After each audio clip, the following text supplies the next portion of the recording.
A former San Diego travel agent accused of stealing hundreds of thousands of dollars meant for 8th grade school trips to Washington, D.C., learned her fate today. Good evening. I'm Marcella Lee. And I'm Anna Laurel in for Carlo Cicchetto. The California Attorney General's office says Marie Martin refused to return money to parents after the trips were canceled because of the pandemic. CBS 8's Abby Black was in court today for her sentencing. Prosecutors say that the local travel agent spent years taking money in and out illegally, and it wasn't until COVID happened that business stopped and her overspending caught up with her.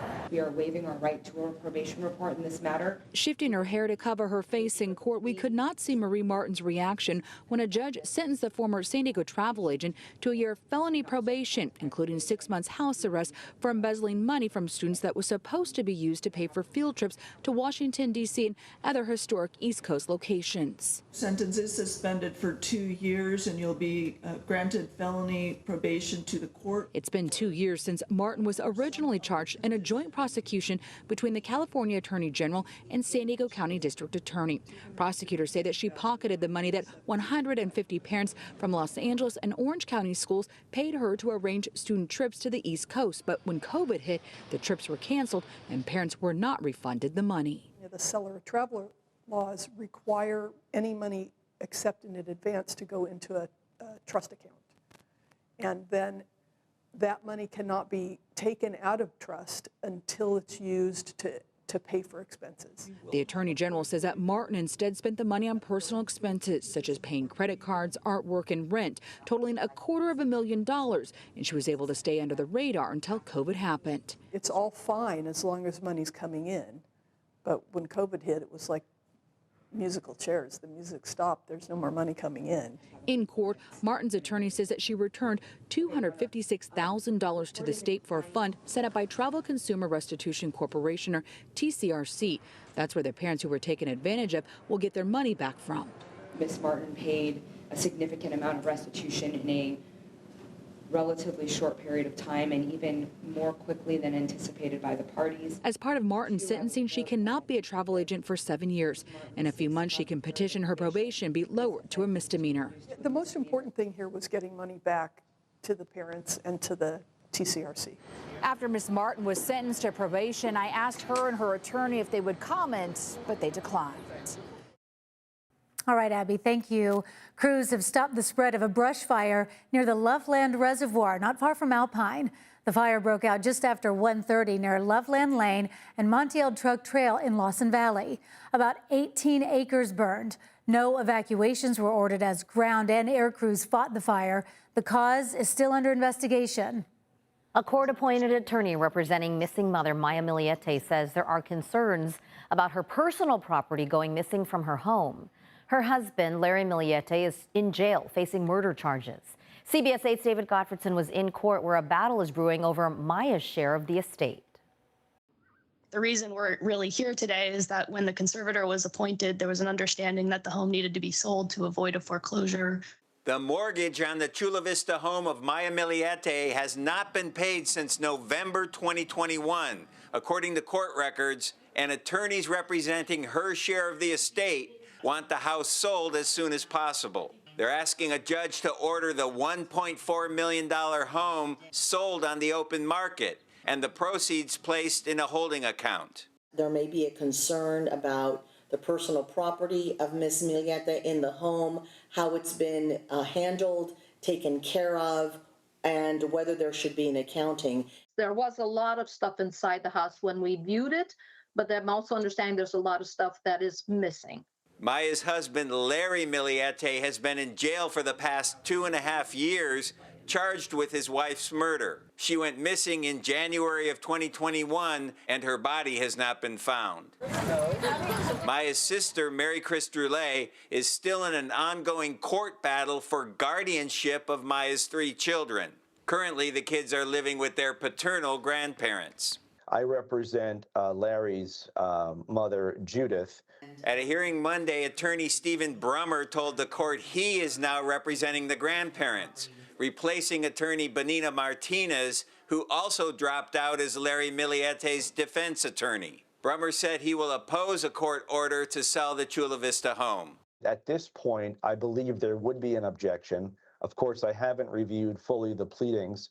I'd like to have an opportunity to do that, to be able to file that objection. The judge set a hearing on the petition to sell the house for August 12th. The Miliete family home may be court-ordered to be sold now by the end of August, and the guardianship case involving the 3 children also should be resolved by the end of August. Meanwhile, Larry Miliete's criminal murder trial is set for January 6th. At the downtown courthouse, David Goffredson, CBS 8. Thanks, David. Right now, a pedestrian and bike safety group is calling on the city of San Diego to fix its most dangerous intersections. Circulate San Diego says simple fixes at 15 intersections, or what they've referred to as the Fatal 15, could save lives and prevent injuries. Today, a woman who lost her husband in a hit-and-run crash gave an emotional plea for the city to dedicate a portion of the next budget toward making the intersection safer. I obviously don't want anyone else to have their children lose a father or, a husband. She suggested fixes include painting crosswalks, installing signal timers, and adding audio to those timers. It would cost the city about $1.5 million. For the full list of intersections, visit our website, cbs8.com. Leader and philanthropist Joan Jacobs is being remembered for her generosity and service to her community. Jacobs was 91 when she died last week. CBS 8 photojournalist Anne-Marie Spalding takes us to today's celebration of life at the Rady Shale at Jacobs Park and shows us how Jacobs' legacy is being honored. It was Joan that came up with the thought of making a major donation to the symphony. And we've been very pleased to see what has been made of that gift over the many years since. When we moved to La Jolla in 1966, Mom became very involved in many causes, including the International House at UC San Diego, the La Jolla Democratic Club, and the La Jolla Jewish community.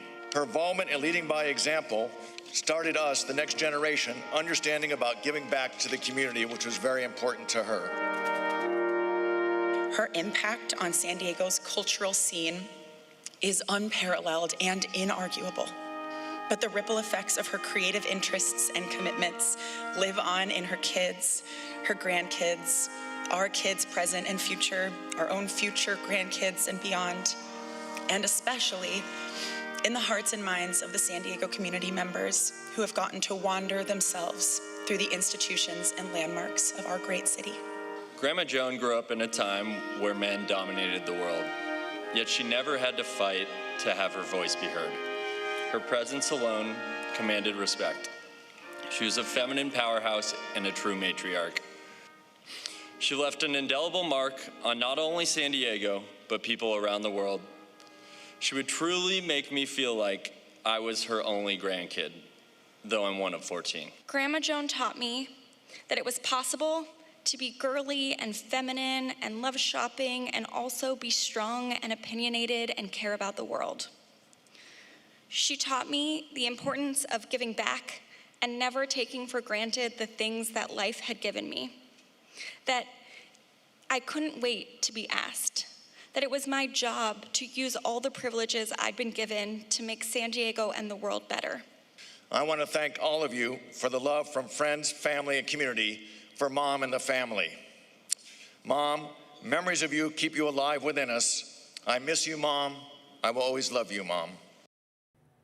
What a legacy, a huge loss to her family, but also the community of San Diego. She gave so much to so many different places and affected so many lives. That's right. I mean, really shaped all these different landscapes of San Diego, the cultural, the educational, the technological, their generosity. And when you think about what her family said about how she grew up at a time where that wasn't what women did. Right.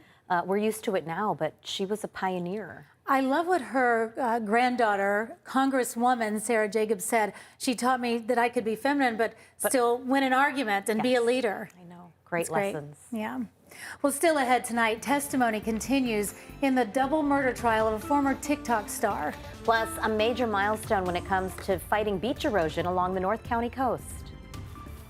And as we look at those temperatures around San Diego, a few degrees cooler along the coast and inland. Will the trend continue? I'm meteorologist Sean Stiles with your microclimate forecast.